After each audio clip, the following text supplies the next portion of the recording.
Why is there such a fuss made about Fed independence? This is Axel Merk, head of Merk Investments. The Federal Reserve has this amazing ability to create money out of thin air. I call it the cookie jar.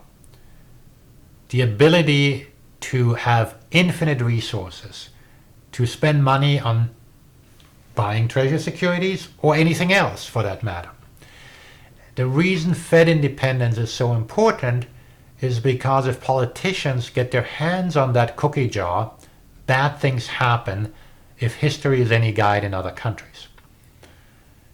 Now, that doesn't mean that the Federal Reserve hasn't messed up inflation during the 1970s, at the tail end of the pandemic, worse than the Great Depression, has made some very, very serious and unforgivable errors regarding monetary policy.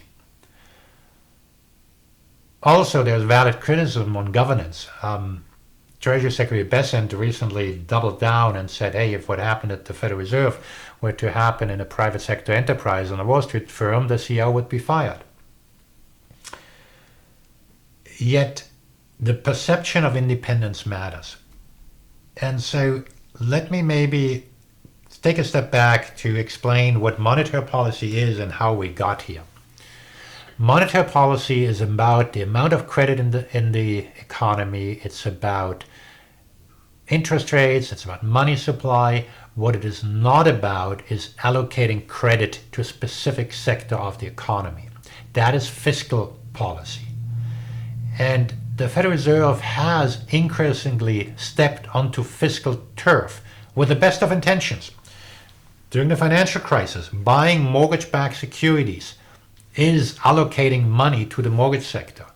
Giving credit directly to businesses during the pandemic is fiscal policy. Micromanaging the economy, the so-called toolbox that Bernanke is so proud of, might help to reduce or eliminate some recessions, but invites political backlash, and it literally attracts politicians to meddle with the Fed. And so the Federal Reserve has itself to blame for the attention that it's getting. Or take this thing about paying interest on reserves, literally paying many, many billions to banks each year, something that was introduced only after the financial crisis. These are ivory tower academics at the Fed that don't realize that their best intentions are literally inviting the sort of interference that's getting. And I'd like to remind people that it was long before President Trump started criticizing the Fed a sport to criticize the Fed. Now, obviously, Trump has his unique style and has taken it several notches further. What is relevant is to watch what's actually happening in the markets. Often when commentators talk about how the market reacts to certain news, it's correlation and not causation. By all means, some torpedoing of the Fed one has been able to notice in the markets, but overall, the one place where you can actually measure how the trust is evolving in the Federal Reserve's independence is when you look at long-term inflation expectations, especially when you cut out the first few years, something like five-year forward inflation expectations. Now, most people will tell you that nobody has a clue what those inflation expectations will be, but that's precisely the point, because what that means is that they are mostly a confidence measure on the Fed's ability to contain inflation. You might wonder, why not just abolish the Fed? Well, tell me what system to replace it with. And if you tell me the gold standard, I might be with you if you tell me that there's fiscal discipline. But if you don't have fiscal discipline, it doesn't work. Instead, what will happen, if I'm not mistaken, if you tell Congress to do something about the Fed, that they'll mess it up, that they will create some sort of monster where they have access to the cookie jar.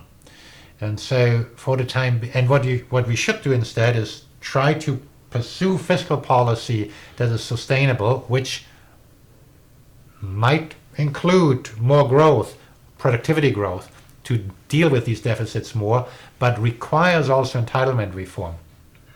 And then we can, on top of that, have a more serious reform. In the short term, or in the medium term, the good news is that there is a candidate to succeed Powell that actually has criticized many of the things that I just referenced, and who, not just recently, but consistently over 15 years, who resigned as a Fed governor because he disagreed with Bernanke on winding down emergency measures right after the peak of the crisis.